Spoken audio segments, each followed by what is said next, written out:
Ah là là, des artistes qui achètent des streams et des écoutes sur les plateformes comme Spotify ou encore Deezer et Apple Music. Eh bien c'est un secret de Polychinelle aujourd'hui, mais une enquête est sortie en ce début de semaine et ça vaut le coup donc qu'on se penche sur tout ça pour mieux comprendre de quoi on parle quand on parle d'achat de streams par les artistes. Salut, c'est Hugo, j'espère que vous allez bien. Premières actualités du jour de 2023, ça fait plaisir. Merci d'être là, bonne année à tous, je vous souhaite le meilleur.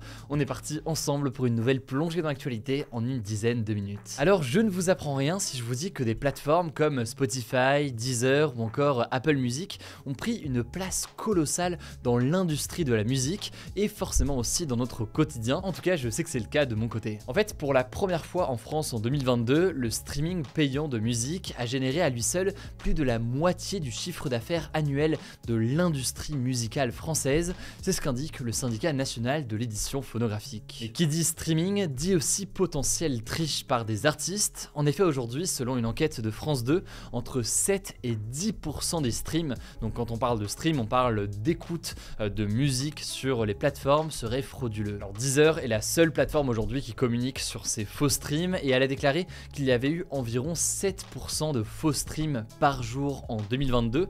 7% c'est donc beaucoup et c'est plus qu'en 2021 où elle comptait 3,5% ou encore en 2013 si on remonte 9 ans ou 10 ans maintenant en arrière où on comptait 0,7% de faux streams. Bref, pour dire les choses, selon les chiffres de Deezer, c'est une pratique qui est de plus en plus courante. Et ces faux streams aujourd'hui, selon différentes enquêtes, notamment celle de France 2, on les retrouve principalement dans le rap qui est le style de musique le plus écouté sur les plateformes de streaming aujourd'hui.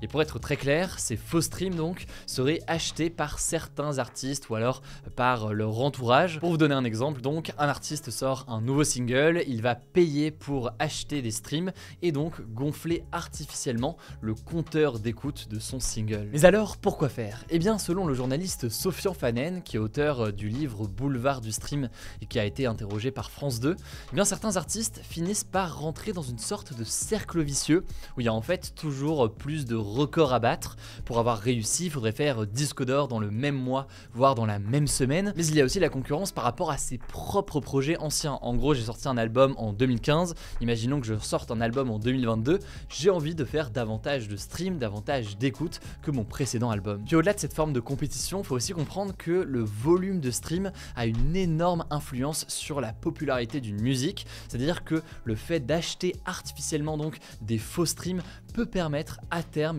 d'obtenir des vrais streams et donc des vraies écoutes, si on peut dire ça comme ça, sur certaines musiques. Et un bon exemple pour bien visualiser tout ça, c'est l'importance par exemple des plateformes de top 50 ou de top 100. Donc c'est des playlists qui sont présentes sur les plateformes de streaming comme Deezer, Spotify ou encore Apple Music. Des playlists qui font un classement en fait des musiques les plus streamées sur la plateforme chaque jour. Or du coup, si vous êtes un artiste et que vous sortez un nouveau single, vous pouvez être tenté d'acheter d'un coup comme ça des centaines de milliers de streams sur plusieurs jours pour intégrer cette playlist du top 50 ou du top 100 et ainsi donc se faire découvrir par certaines personnes qui écoutent au quotidien cette playlist des top 50 des musiques populaires. Bref, tout ça pour dire que les achats de streams, ça ne concerne pas seulement des artistes débutants entre guillemets qui commenceraient à publier leur première musique. On observe donc que cette tendance est aussi présente chez les plus gros artistes et c'est d'ailleurs assez étonnant quand on sait qu'une majorité des éditeurs et les maisons de disques ont signé en 2019 une charte sur les bonnes pratiques du streaming dont le but est justement de lutter contre les achats de streams sur les plateformes. Mais alors comment ça fonctionne quand un artiste veut acheter des streams sur ses musiques ou alors sur ses albums ou autres? Je vais pas vous faire un tutoriel détaillé, je pense pas que ce soit vraiment approprié, mais il faut comprendre que certains sites on les trouve assez facilement sur Google. Et on peut acheter par exemple en un clic 1000 streams pour 7 € et si on veut aller plus loin, il suffit de payer près de 3000 € pour avoir 1 million de streams, sachant que faut près de 15 millions de streams pour être certifié disque d'or. Sur certains sites d'ailleurs, on peut même choisir l'origine des streams, donc de France ou alors d'un autre pays, ou encore la cadence, donc le nombre de nouveaux streams par jour.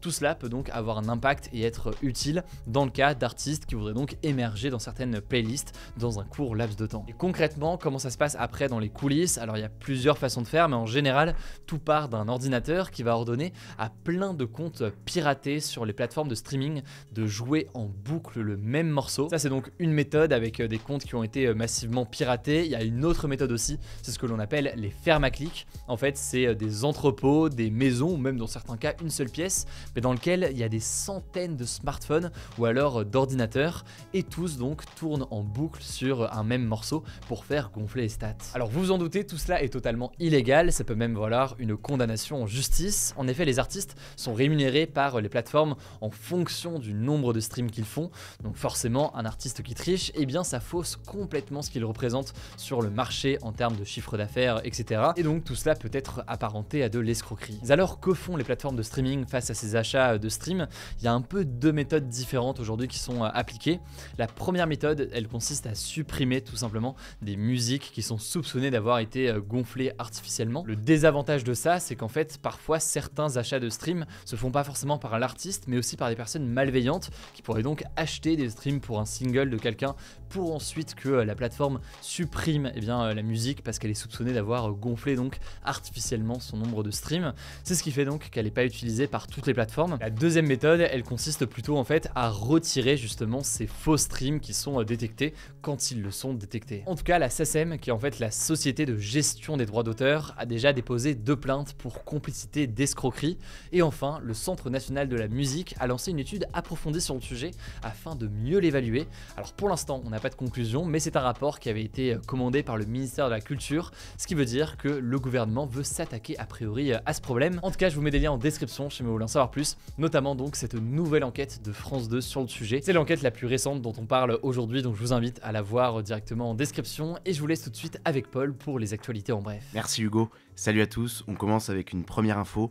La Russie a lancé samedi et dimanche une nouvelle vague de bombardements contre plusieurs villes ukrainiennes, dont la capitale Kiev, des bombardements qui ont fait plusieurs morts. Bref, pas de trêve du conflit pour le nouvel an, loin de là, et le président russe Vladimir Poutine a aussi fait un discours qui n'est pas passé inaperçu pour la nouvelle année en se mettant en scène devant des militaires. Dans ce discours, il a décrit 2022 comme une année ayant jeté les bases, je cite, de la pleine indépendance de la Russie, et il a affirmé que la justesse morale et historique était du côté de la Russie dans le conflit en Ukraine, en disant que selon lui, la Russie se bat pour récupérer des territoires qui lui appartiennent. Deuxième info au Brésil, 2 mois après sa victoire à l'élection présidentielle, Lula a officiellement été investi comme président du pays, 12 ans après son départ, lui qui a en effet déjà été président de 2003 à 2010. Lula, qui est de gauche et qui a 77 ans, succède donc au président d'extrême droite Jair Bolsonaro, qui a, et c'est très marquant de son côté, refusé d'assister à l'investiture de Lula et qui n'a pas remis l'écharpe présidentielle à son successeur, comme le veut normalement la tradition au Brésil. C'est la première fois que ça arrive depuis 1985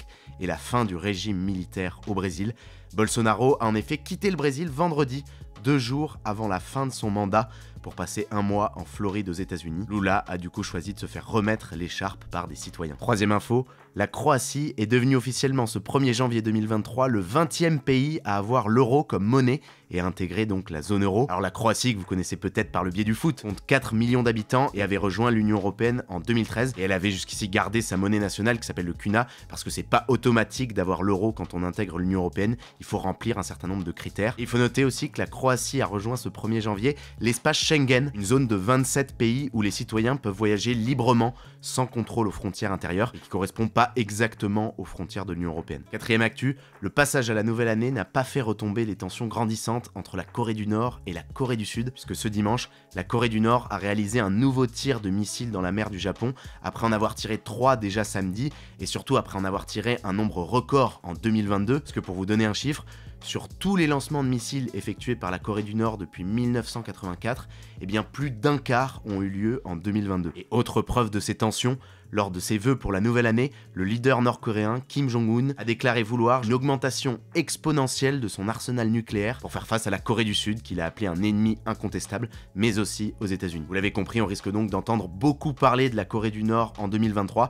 L'occasion de vous rappeler d'ailleurs qu'on a sorti il y a quelques jours une vidéo sur notre chaîne principale Hugo Décrypte qui explique dans le détail comment il y a près de 80 ans, d'une Corée unifiée, on en est arrivé aujourd'hui à 2 Corées si opposées, on vous la recommande forcément. Cinquième actu, la France va imposer à partir de ce jeudi aux voyageurs en provenance de Chine qu'ils fournissent un test Covid négatif à leur arrivée en France, un test qui doit être fait avant de monter dans l'avion. C'est significatif parce que c'est pas le cas pour des voyageurs d'autres pays, mais du coup pourquoi les autorités ont décidé ça? Eh bien parce qu'on en parlait la semaine dernière, la Chine fait face à une flambée des cas de Covid sur son territoire, après avoir mis fin à sa très stricte politique zéro Covid. Et face à ça, eh bien les autorités françaises craignent que de nouveaux variants apparaissent en Chine, parce qu'en fait le taux de vaccination des Chinois est faible. Sixième info qui concerne concerne le climat, vous en êtes peut-être rendu compte, et bien confirmation par les chiffres, le 31 décembre 2022 a été le 31 décembre le plus chaud jamais observé en France, avec 14 degrés en moyenne, soit 8,5 degrés de plus que la température normale pour la saison. Et alors surtout, au-delà d'avoir été le 31 décembre le plus chaud, ça a carrément été la 3e journée la plus chaude jamais observée en France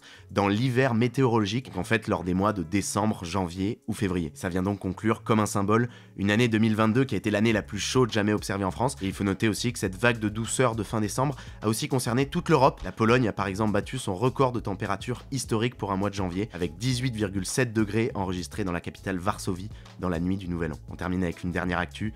Comme chaque année, le Journal du Dimanche a publié son classement des 50 personnalités préférées des Français. Et pour la 9e fois en 10 ans, c'est le chanteur Jean-Jacques Goldman qui arrive en tête, juste devant Thomas Pesquet en 2 et Omar Sy en 3e position. Tiens, ça te dit quelque chose ce nom-là, Hugo? Omar Sy? Et oui, effectivement, Paul, quelle coïncidence, c'est incroyable cette actualité, elle tombe à pic. Effectivement, Omar Sy s'est prêté au jeu de l'interview Face Cachée, qu'on a donc réalisé ensemble. C'est sorti hier sur notre chaîne YouTube principale Hugo Décrypte.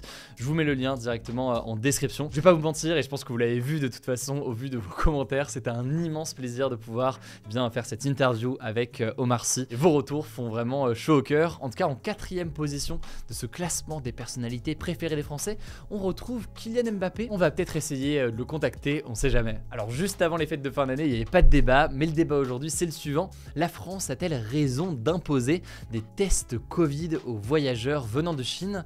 Et pour participer, comme d'habitude, ça se passe dans l'onglet communauté de cette chaîne YouTube. Ce sera tout pour cette première plongée dans l'actualité en une dizaine de minutes. Ça fait plaisir de reprendre l'année comme ça avec vous. Pensez à vous abonner, je ne sais pas si c'est pas encore le cas, pour ne pas louper les vidéos suivantes. Prenez soin de vous, prenez soin de vos proches et on se dit à demain pour une nouvelle vidéo.